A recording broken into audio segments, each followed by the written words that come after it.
Vice President Martin. Good afternoon, everyone. So today, I want to take you all on a journey of my first 100 days. And let me be very honest. I'm going to get a little emotional. Hopefully you'll laugh. Some may cry. Some may boo. But that's okay. Before we get started, I want everyone to recognize, understand, and appreciate I'm an educator, and this is my classroom. So you all are my students, and I'm going to try to teach a very, very important lesson today about pre-K-12 education in our city. First and foremost, if you would all indulge me for a few minutes, I would all want you to participate in this lesson. Would you please stand?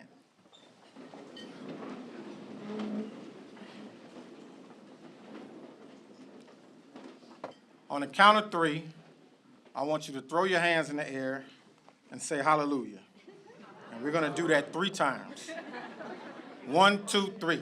Hallelujah. 1, 2, 3. Hallelujah. 1, 2, 3. Hallelujah. Thank you. You may all be seated. You may be seated. You may be seated. The reason why I did that is because my mother couldn't be here today. She's a therapist and she had clients and she committed to being with them today. But tonight, she's going to ask me, son, how did your speech go at Rotary? And I'm going to say, before I even got started, people were on their feet screaming, hallelujah. With that being said, first and foremost, let me recognize a few people. Thank you, Rotary Baton Rouge, for allowing me to be here. It is a pleasure and an honor. I want to take this opportunity to recognize our school board members. Our awesome school board members are here. Would you please stand? I want to thank all of you who are here. Let's give them a round of applause.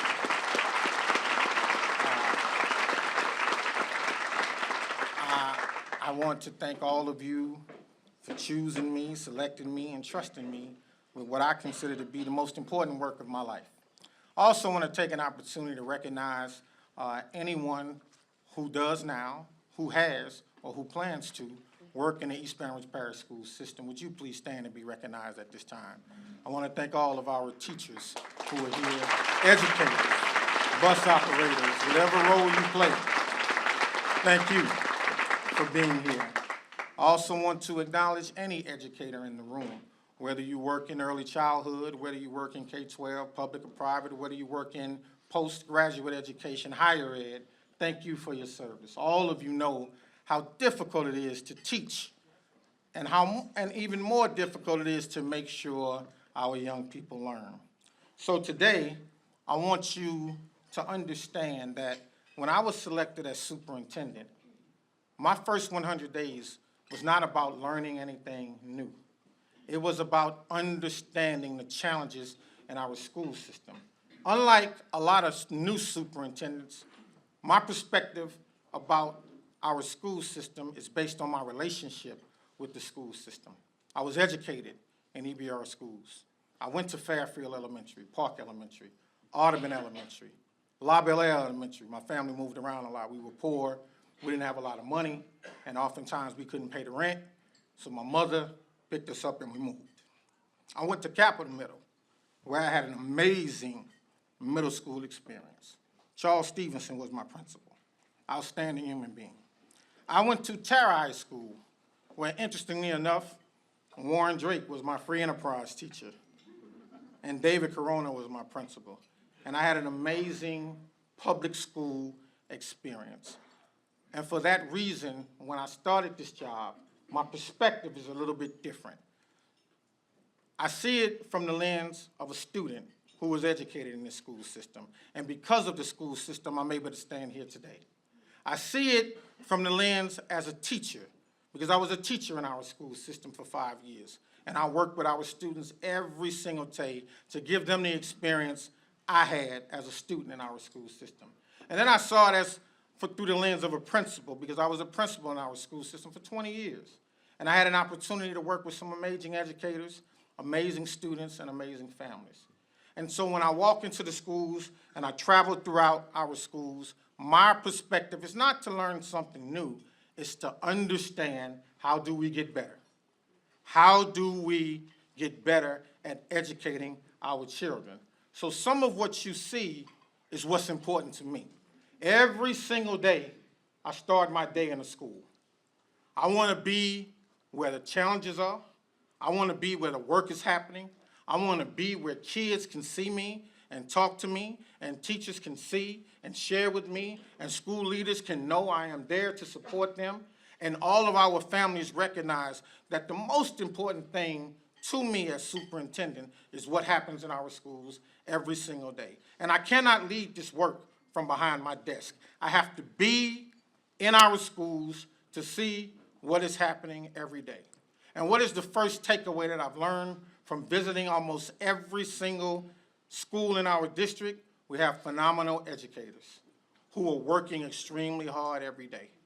We have amazing students who are doing fantastic work every day. We have parents who care about their children and simply want for them to get a really good education. And so, for me, how do we get better? On the very first day of school, I started at the school where I attended middle school, where I taught as a middle school teacher, and where I was principal for the first time at Capitol Middle. And while I know it's forbidden to have prayer in school, the teachers wanted to pray on the first day, and I joined them because I believe in the power of prayer. We prayed for the students, we prayed for our families, we prayed for the school year. And as I continue on my journey, this is a day I stopped and watched our autistic students from South Down swim for the first time. They sincerely enjoyed the experience, and as you can see from the smiles on the parents' faces, they trust in what we're doing with their children. They trust the experiences we are providing for their children. And so for me, it's about taking that trust and then how do we get better. So on this journey, I want you to understand, I'm not going to talk so much about what's on the paper I gave everyone at the table. You can read that at your leisure. It talks about my takeaways. It talks about some of the work. I want to talk about the why. Why we do this work for students like this one who have been experiencing extreme challenges as a student. And the only thing she wanted was to meet the new superintendent. And I don't know how, and I don't even know why she knew who I was, but I got a call that this young lady wanted to meet me. So I stopped by early one morning to spend some time with her. And I learned about her futures, hopes, dreams, and aspirations. And I was inspired by her. And I understand she is my why. As I continue on my journey, I meet great people. Here we see Harvey Adger, who has been in this system for over 50 years and has only missed one day of work. 50 years and only missed one day of work because he had to have surgery. And after the surgery, he returned to work. So I want people to understand these are the types of committed people we have working in our school system. Eric Randall, who is the principal at Glen Oaks High School, was attacked last week by a student in his office, cut in his rib, and called me that evening to say, "I'll be back at work tomorrow, boss." These are the types of people we have working in our school system. On yesterday, I had an opportunity to visit Woodlawn Elementary School, and these young ladies gave me a tour, and we stopped in the science lab where they had hamsters and rabbits and snails and some critters I was afraid of, but they explained very carefully to me about the work they're doing at Woodlawn Elementary and the work they're doing in their school and their teachers and how proud they are of their school and how proud they are of their teachers. And this is the work that drives me. This is my why. As we continue on this road, I met with some students at Woodlawn High School, and they talked to me about some of the challenges they felt they were experiencing at their high school. And they talked to me about their course options and the course selections and what they wanted to see happen in their high school. And so for me, immediately, the leadership team and myself, we made some decisions to give them a better experience at Woodlawn High School. Not because they didn't have one, but because they wanted a better one. And it's our job to do sometimes what our students ask us to do when, in fact, they want to be at school every day. They want to learn. They want to thrive. They want to be successful. I met with another group of students. Here, this is Brownsfield Elementary, and I met with this group of students, and Brownsfield is an amazing new facility in North Baton Rouge. The problem with Brownsfield is that not all of our students who live in our parish attend school in a brand new, bright, beautiful facility. And for us, that's a challenge. So one of the things I've learned is that some years ago, we had over 70,000 students in our school system, and now we have 40. But we have a footprint for over 70,000. This is not an easy conversation to have. No one wants a school closed in their community. But 2 weeks ago, I asked the board to trust me because we walked into a school and it wasn't acceptable for children, so we closed it. It's not easy closing a school where children are learning, but it's even harder for me to walk in a building and feel like the building is not acceptable for my own children. And if it's not acceptable for mine, it's not acceptable for any. So we closed it. Whenever you go to a school, make it your business to stop and check on the cafeteria workers. Make it your business to stop and check on the cafeteria workers. They feed our children. Sometimes they put a little bit more food on the plate because they recognize a child didn't eat the night before. Sometimes they give some kids food to take home when they shouldn't because they recognize there's no food at home. So I always go and check in with the cafeteria workers to let them know how much we value their support, how much we value their efforts, how much we value their work. Because without them, we cannot do this work. We cannot forget about our support staff, those who drive buses, those who work in the cafeteria, those who support teachers in the classroom, those who get on buses and ride home with our children who suffer from disabilities. So what have I learned in my first 100 days? We have to acknowledge, recognize, and make sure we lift them up as well, because they deserve to be celebrated just as much as anyone else who does this work. We have charter schools in our community. We have charter schools in our district. And oftentimes when the data is reflected and when the data comes out, there is a comparison between charter schools and traditional schools and charter schools and high-quality seats. Competition is a great thing, but when do we get to collaboration? When do we begin to think about what's good for all of our students? Because if a school is working for one student, we should be thinking about how do we duplicate and replicate what is happening at that school so that it is good for all of our students. We have far too many DNF schools in this community. And for me, that's a problem. And for all of you, I would ask for it to be a problem, whether or not you have a student in our school system. Having schools that are labeled DNF is unacceptable. And we, as a community, have to choose to do something about it. The same thing over and over and over again gets the same result. And we have to think about doing something different. And so I've spent time in our charter schools. And for some communities, and I know for some that's a bad word, but none of our children are bad. None of our children come to this world bad. There's no such thing as a bad child. There is a thing as making a bad decision. And oftentimes, our young people who make bad decisions do so because they were taught to make bad decisions. So what are we going to do as a community working together to ensure that we teach our children to make good decisions? And if someone anywhere in this community is teaching children to make good decisions, I want to go, I want to see, and I want to learn. And so I visit all of our schools. Again, cafeteria workers, just so you know, it wasn't a one-time thing. I visit the cafeteria workers when I go to the schools. This is a picture of the Joe Barrow Foundation. When I first got the job, they reached out and said they wanted to be involved in Baton Rouge. And I said, we need you to be involved in Baton Rouge. So this is at Claiborne Elementary when they came and they did a demonstration on healthy foods and healthy living. They walked away. Every single student at the school walked away with a grocery bag full of food to take home to their respective houses. That night, I don't know about any other, but that particular day and that night, because of our partnership with the Joe Barrow Foundation, because of their commitment to our school system, we ensure not only did the children eat that night, the families of that community were able to eat as a result of the partnership, as a result of the work, as a result of that day. This is why we do this work. This is why we do this work. This is a group of students from Scotlandville High School. and this is at Southern University, and this is the media team, and they wanted to interview me and take a photo. And those students all have dreams and aspirations of doing something great in media. This is my why. This is a photo of various celebrations at different schools all over. The one in the middle is Mayfair Laboratory School, who earned a blue ribbon this year, the highest academic achievement that a school can earn. The principal and the faculty and staff and the families are doing a tremendous job, and this is a celebration and an interview I did about that school.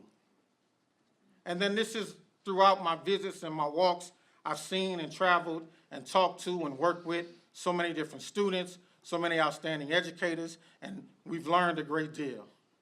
This is the administrative team at Dufrock Elementary School, which is one of the oldest schools in our city, and those young ladies are dedicated and committed to doing a great job every day. And this is me talking to a group of our career and technical education students. This is my why, encouraging them to pursue their dreams, to pursue entrepreneurship, to pursue learning a trade, to pursue learning a skill, to pursue learning so that they can take care of themselves and be productive citizens in our community. This is my why. This is another group of students I had an opportunity to meet at Westdale Magnet Academic. Great, outstanding students. We were playing games, we were learning, I was listening. And this is a group of students at Estruma High School who, after this conversation, helped me to understand that there are some inequities in our community, even in our schools. And we have to do a better job of making sure all of our students have exactly what they need in order to be successful. So for me, as I've traveled throughout the school district, some of my takeaways have been, we have to support our teachers, make sure they are engaged in high-quality professional development so they can meet students at their academic point of need and help them be successful. We have to think about our facilities footprint and figure out how do we align what we have with what we need so we can do what our students need. Let me say that again. How do we align what we have with what we need for the population of students so we can do what they need, and that's educate them at a high level so they can make good choices and be successful in life? How do we improve on our customer service? When I got to the school system, and this is no attack on anyone, after the summer, after so many of our citizens showed up to attack our board members, after so many people went to social media to attack the school system, there is a cancer, not only in our school system, but in our city, of negativity. So I have been on a campaign to help people understand the foundation of any good organization or any good school system is how we treat each other. Treat each other well. How do we interact and engage with each other? We cannot expect to have a good school system if all we do is deeply root ourselves in negativity. And let me say, I meet with board members every single week. And I didn't walk into this job having been a superintendent before. I walked in having been a lifelong educator. So I'm extremely thankful to our board members for teaching me how to be a good superintendent. Because they know. They've sat through 7. They know. They know what a good superintendent is. They know what a good superintendent is not. So how foolish of me, how foolish would it be of me to walk into this job and act like I know? So I sit with Nathan Russ for hours on end, and I learn. And I sit with Shoshone Stewart for hours on end, and I learn. And I sit with Patrick Martin for hours on end, and I learn. And I sit with Mr. Gode for a long time, and I listen. Because if you know anything about Mr. Gode, you do more than just learn. You listen, and you do as you're told. And I have no problem with that. I have no problem with that. And I sit with Madam President Powell, and I learn, because they know. And I want to learn. I want to be really good at this job. I want to be really good at this work. I want this community to say he was the best we ever had because he allowed us to help him. He allowed us to be involved. There are a host of partners in this room who have stepped up to the plate and are helping our school system. I cannot thank the business community enough for stepping up. But I also want you to recognize and understand this is abnormal for EBR. It is abnormal for so many people in our city, for so many people to want to be engaged, to want to help, to want to support, to offer ideas, to offer suggestions, all with the idea and the intent of helping kids be successful. We are the critical stage in this community. We have the opportunity to ensure that all of our students will be successful. This is a group of my friends I graduated from high school with. We all went to Tara High. We're still very close. Some of you think about the first 100 days every day of the week. Those of us in education think about the first 100 days based on the number of days the kids are in school. Because the pressure is different when the kids are in school versus the days they're not. But this was day 114 of every day, day 77 as a superintendent. And on this day, I met with my friends, and we went out for lunch for Thanksgiving, the day before Thanksgiving, and we sat, we talked, we laughed, we talked about old times, and then we all went and we voted together. And while we were doing that, something extremely interesting was happening across town. I want to introduce you to the Daniels family. Dariana Daniels, who is 13, Darielle Daniels, who is 11, Derek Daniels, who is 10, Denon and Dylan Daniels, who is 7, Bailey Daniels, who is 6, and Ashton London, who is 4. And mother is Courtney Daniels. This is the Daniels family. This is my why. Because at the same time, while we, my friends and I, were across town at Capital City Grill, enjoying a meal, and then walking across the street to City Hall to vote, she was taking her kids to get haircuts for the holidays. And she pulled up on Swan Street and parked, and our oldest son got out of the car, Derek, to go in and get his haircut. And an assailant pulled alongside and shot into the vehicle and shot 3 of the children. This right here is Dylan Daniels. This is my why. Because on that particular day, Dylan Daniels was shot and he was killed. His brother was shot 6 times. Right now, today, there's still a bullet in his leg, and the bullet went through his neck and came out on the other side. His sister was shot twice.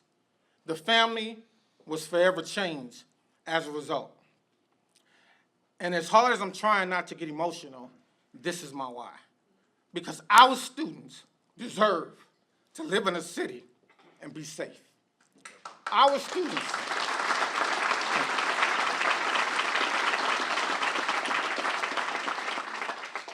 We can't do this alone. I can't do this alone. But this is my why. So I'm very, very thankful for Cliff Lewis and the members of the board who support me. This is my why. I'm thankful for Adam Smith and Katasha Edwards, who serve on our leadership team. This is my why.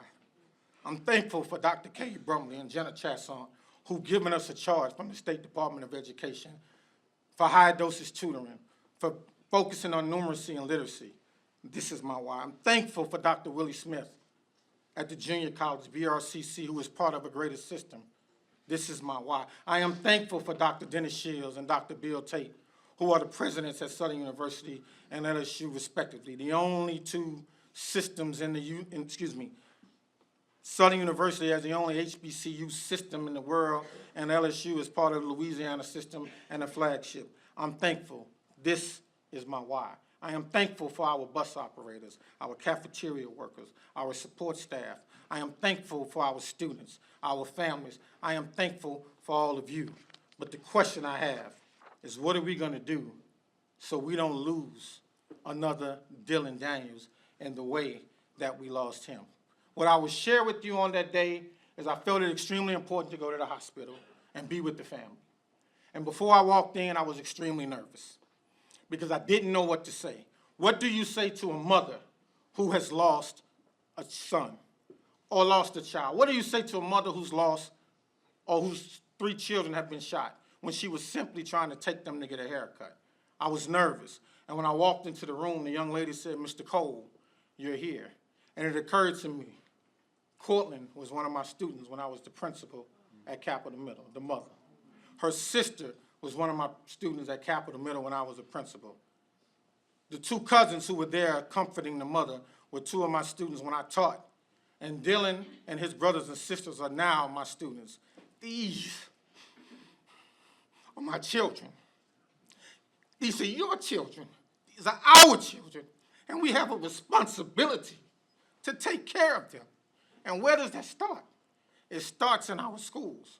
So what are we going to do to ensure that every single student in our parish has an opportunity to get a high-quality education and a safe environment where people treat their families extremely well, no matter their background, no matter their income, no matter their socioeconomic status, no matter their sexual orientation? What are we going to do to make sure our children feel safe and are safe and can go to school and be educated from birth to 16 years? And if you're like me, I spent 5.5 years in college, so from birth to 17.5 years. What are we going to do to ensure that we take care of the babies?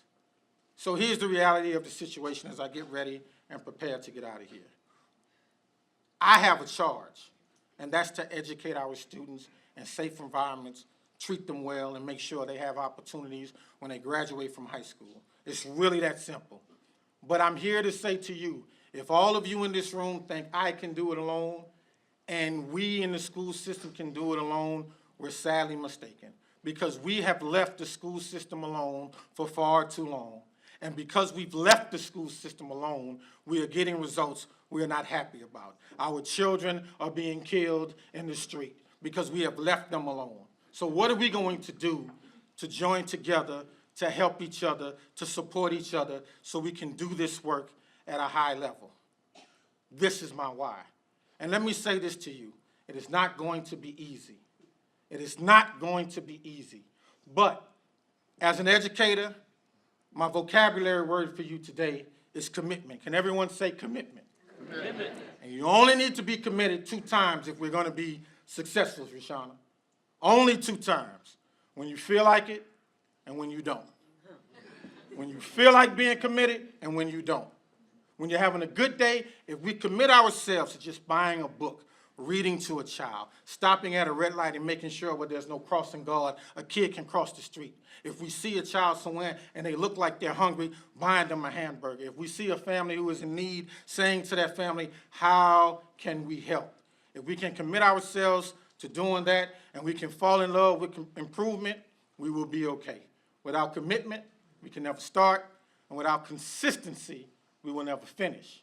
It's going to be challenging, but Lori Malone's song, we have to see it through. When you're up against the trouble, meet it squarely face to face. Lift your chin, set your shoulders, plant your feet and take a brace. When it's vain and try to dodge it, do the best that you can do. You may fail, you may conquer, see it through. Black may be the clouds about you, and your future may seem grim, but don't let your nerves desert you. Keep yourself in fighting trim.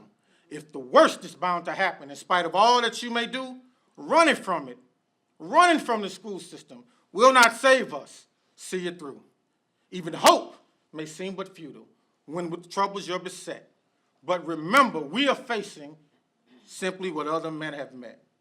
We may fall, but we must fall still fighting. We can never give up, no matter what we do. Head high to the finish, and everybody say it with me. See it through. We must see it through. I want to thank all of you for the opportunity to share my vision, my insights, my hope, my dream, and my desire for our students. And I want to thank you if you're sitting in your seat and you've decided that you're going to get involved. Please reach out to our school system. In fact, please reach out to Mike Gode so he can tell you what to do. Thank you very much. May God bless you.